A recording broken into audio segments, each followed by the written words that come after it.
A young woodcutter named Taro lived with his mother and father on a lonely hillside.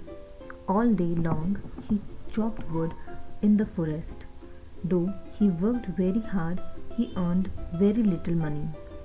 This made him sad, for he was a thoughtful son and wanted to give his parents everything they needed. One evening, when Taro and his parents were sitting in a corner of their hut, a strong wind began to blow. It whistled through the cracks of the hut, and everyone felt very cold. Suddenly, Taro's father said, I wish I had a cup of sake. It would warm me and do my old heart good. This made Taro sadder than ever, for the heartwarming drink called sake was very expensive. How do I earn more money? He asked himself. How do I get a little sake for my poor old father? He decided to work harder than before. Next morning, Taro jumped out of bed earlier than usual and made his way to the forest. He chopped and cut as the sun climbed, and soon he was so warm that he had to take off his jacket. His mouth was dry and his face was wet with sweat.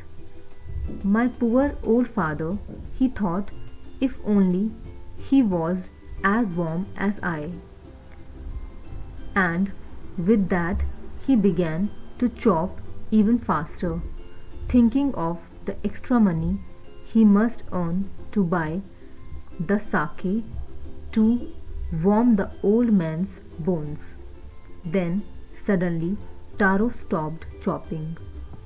What was that sound he heard?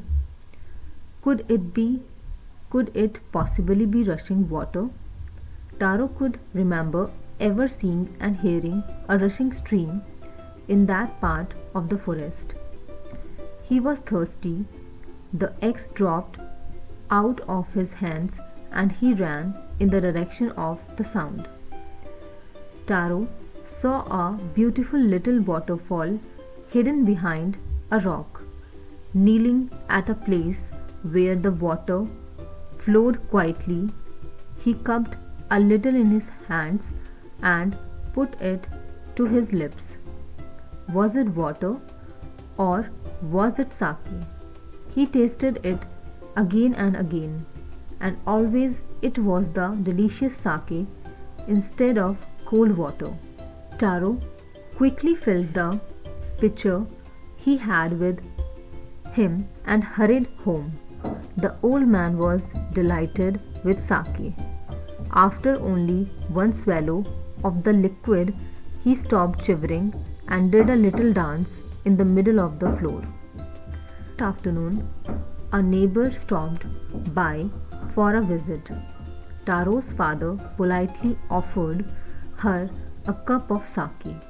The lady drank it greedily and thanked the old man. The Taro told her story of the magic waterfall. Thanking them for the delicious drink, she left in a hurry. By nightfall, she had spread the story throughout the whole village. That evening, there was a long procession of visitors to the woodcutter's house. Each man heard the story of the waterfall and took a sip of the sake. In less than an hour, the pitcher was empty. Next morning, Taro started for work even earlier than morning before. He carried him the largest pitcher he owned, for he intended first of all to go to the waterfall. When he reached it, he found, to his great surprise, all his neighbors there. They were carrying pitchers, jars, buckets, anything they could find to hold the magic sake. Then one villager knelt and held his mouth under the waterfall to drink. He drank again and again and then shouted angrily, Water, nothing but water. Others also tried, but there was no sake, only cold water. We have been tricked, shouted the villagers. Where is Taro? Let us drown him in this waterfall.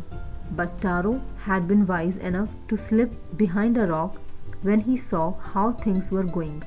He was nowhere to be found. Muttering their anger and disappointed, the villagers left the place one by one. Taro came out from his hiding place. Was it true? He wondered. Was the sake a dream? Once more he caught a little liquid in his hand and put it to his lips. It was the same fine sake. To the thoughtful son, the magic waterfall gave the delicious sake. To everyone else, it gave only cold water. The story of Taro and his magic waterfall reached the Emperor of Japan. He sent for the young woodcutter and rewarded him with 20 pieces of gold, and having been so good and kind, then he named the most beautiful fountain in the city after Taro. This, said the emperor, was to encourage all children to honor and obey their parents.